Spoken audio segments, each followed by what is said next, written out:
Hello again, baseball fans, and welcome back to the second to last installment of Birdwatching, the weekly web series here with the Missoulian newspaper.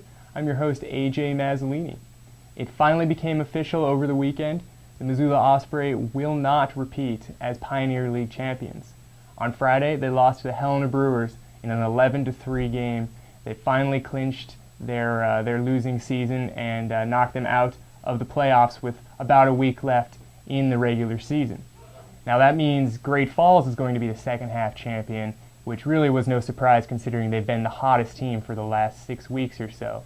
So Great Falls will be playing Helena out of the North Division for a chance for that league championship overall, and their foes will come from the South Division, where we have Grand Junction, the first half winner, who has really struggled in the second half, winning only half as many games as they've lost, with about an 11-22 record right now.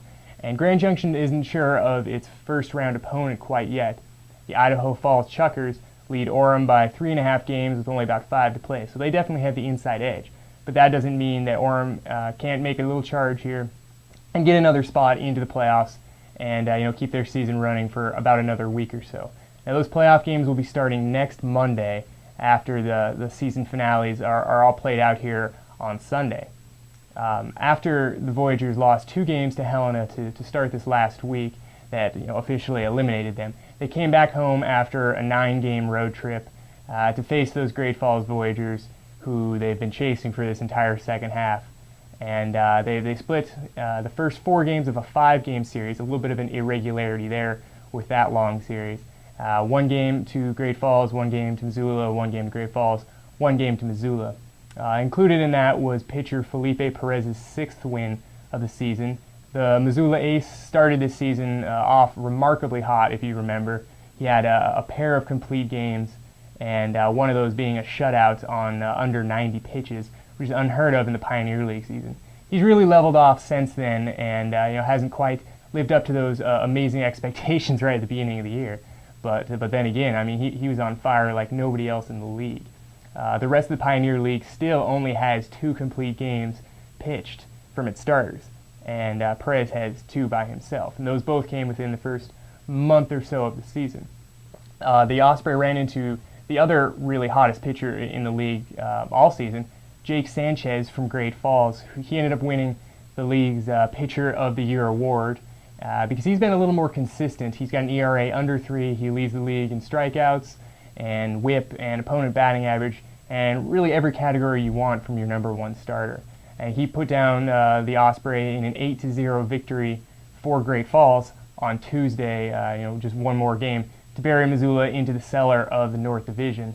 Sanchez played a couple years in independent ball before signing a free agent contract here, or not here, excuse me, in Great Falls with the Chicago White Sox, and he's been proving to be a pretty worthwhile investment so far, at least up to this point. The Osprey have 1 more game against Great Falls tonight, that being Wednesday, before they end the season on the road at Billings with 4 games there. Again, that'll run out on Sunday with a matinee at about 2 p.m. I think the first pitch is. The Osprey, the league all-star team was released this week with only 1 Osprey player represented on the first team, which isn't too much of a surprise for a last-place club. That was Daniel Palka, who actually isn't even in Missoula anymore. He's up playing with the Hillsborough Hops, who ended their season earlier this week in short season A. Palka led the team in RBIs and home runs, and again, really every category you'd want from your middle-of-the-lineup hitter. Before he got the call-up just about 2 weeks ago, that was. The Osprey had a handful of other guys that were honorable mentions, a lot of pitchers like Perez, for instance, and Adam Miller, another starter. Silvino Bracha, who's been their closer, he ranks 2nd in the league in saves, had 9 at the taping time of this video. And then Jake Mayers, who played mostly third base before shifting over to first when Palka got the call up. Sanchez was your pitcher of the year. That'll just about do it today for Osprey Baseball here at Birdwatching. Make sure to pick up a copy of Sunday's Missoulian and check out our final feature story of the year on the Ospreys' number 1 and number 2 overall draft pick from last season, that being Striker Traha, the catcher, and Joe Munoz, the shortstop. A couple guys with some pretty high expectations on their shoulders, and you read all about how they've done this season and how they have kind of expected to be playing and where they see their futures going now. And again, because of that, the short week this week with games wrapping up this Sunday, make sure to check out the bird watching video, our final one of the year, the season recap, if you will, which we'll be putting up Tuesday evening as opposed to Wednesday. So check back with us then, and thanks for everything this season.